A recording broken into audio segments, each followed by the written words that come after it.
The air was biting cold that late November evening in downtown Chicago. The type of cold that didn't just sting, it sank into your skin and stayed there, like regret. People moved fast, hunched over in their wool coats, eyes glued to glowing screens or pavement cracks, too busy to look up. Too focused on their own destinations to notice the girl standing barefoot on the corner of West Madison Avenue. Her name was Ava Monroe, and she was 15 years old. Her coat, a navy blue puffer, was 3 sizes too big. The zipper didn't work, and the sleeves had holes in them. Her gloves were mismatched, one red, one gray. Her shoes? Lost weeks ago to a flooded alleyway. But despite her freezing toes and trembling hands, Ava wasn't begging for food or spare change. She clutched a small mason jar, wrapped tightly in an old scarf. Inside wasn't money or food, it was a crumpled sheet of paper. A sketch. A rough, hand-drawn diagram of something most people wouldn't even understand. To Ava, it wasn't just a design. It was her mother's dream. And now it was her mission. Her eyes locked on the towering glass building ahead of her, Harrowtech, one of the largest medical tech companies in the country. Somewhere at the top of that building sat Jackson Braxton, the CEO. A man once hailed as a tech visionary, until tragedy struck. A skiing accident 5 years ago had left him paralyzed from the waist down. The world praised his strength, his resilience, and his inspiring return to leadership. But the truth was, Jackson had grown cold.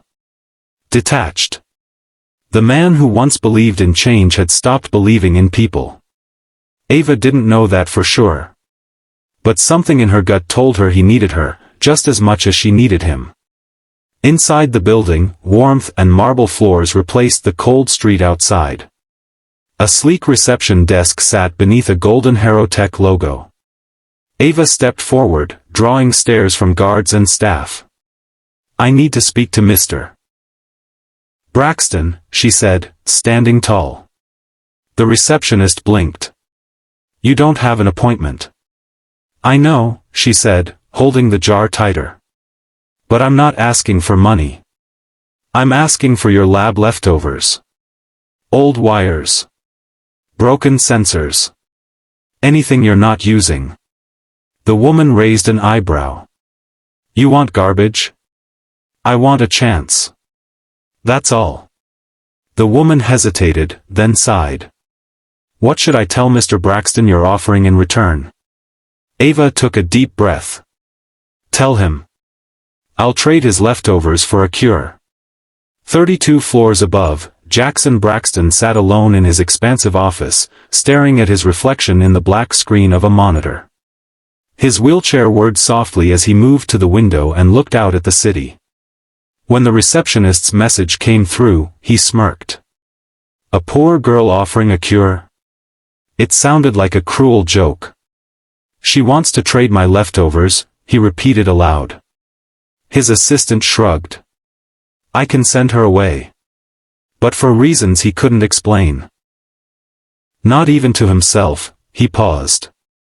"Bring her up."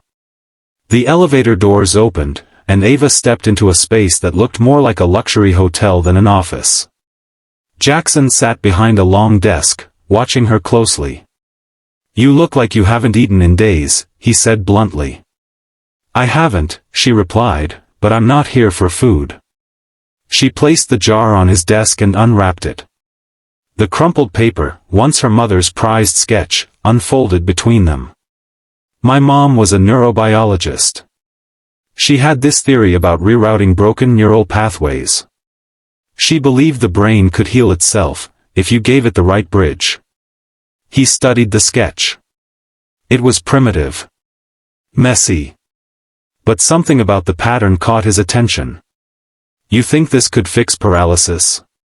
"I think it could help. I'm not a scientist, but I know her work.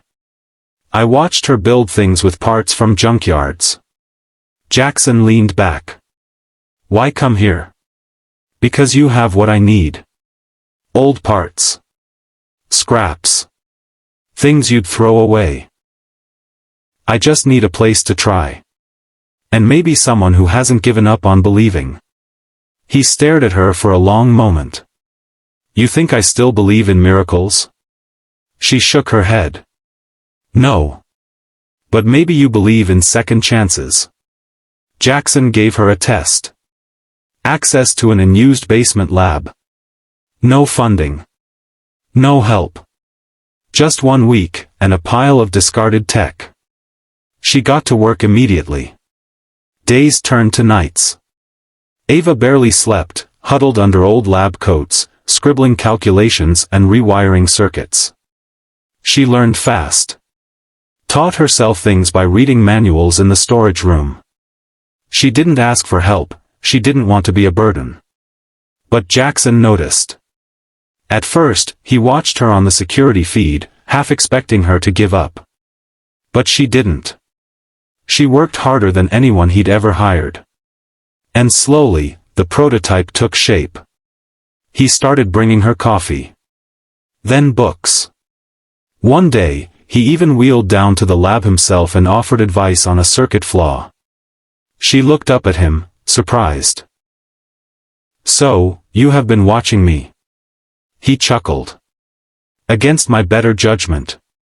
After 6 weeks, the prototype was ready. It was no larger than a book. Held together with tape, zip ties, and hope. I can't promise anything, she told him. It might fail. I've lived with failure, Jackson replied. But I haven't lived with hope in a long time. They activated the device. A slight hum filled the room. Nothing happened. Then, his toe twitched. Ava gasped. Jackson stared down. Did you see that? Tears filled Ava's eyes. You moved. The medical team was called in. Tests confirmed it. The nerve signals were reconnecting. His lower leg responded to stimulus for the first time in years.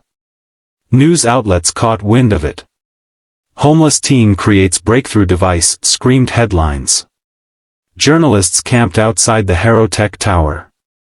Everyone wanted to know, who was Ava Monroe? Offers flooded in. Investors. Corporations. Patent trolls. People wanted to buy the prototype and bury it. Lock it away. Own it. But Ava refused. I won't sell it. This belongs to people like my mom. People who were forgotten. The board of Harrowtech was furious. You're turning down millions. Jackson stood beside her. She gave me my life back. The least I can do is give her the world. 6 months later, Harrowtech launched a new initiative, the Ava Center for Neuroregeneration. Free treatment for veterans. Accident victims. Children with spinal disorders. No insurance needed. No red tape. Just help. Jackson took a reduced salary. Ava was hired as a junior innovation lead. She had her own team. Her own lab. But she never forgot where she came from. On her first paycheck, she went back to the shelter and handed out blankets. Every Friday, she visited the alley where she used to sleep, and handed out warm meals.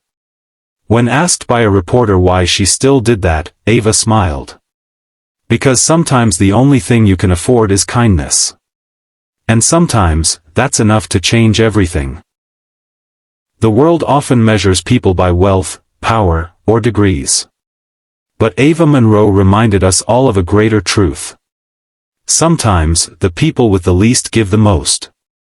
Sometimes, the scraps we discard hold the seeds of transformation. And sometimes, all it takes is one person to believe in what everyone else threw away. So the next time someone offers you a dream in a jar, don't laugh. Look closer. You just might find the cure you've been waiting for.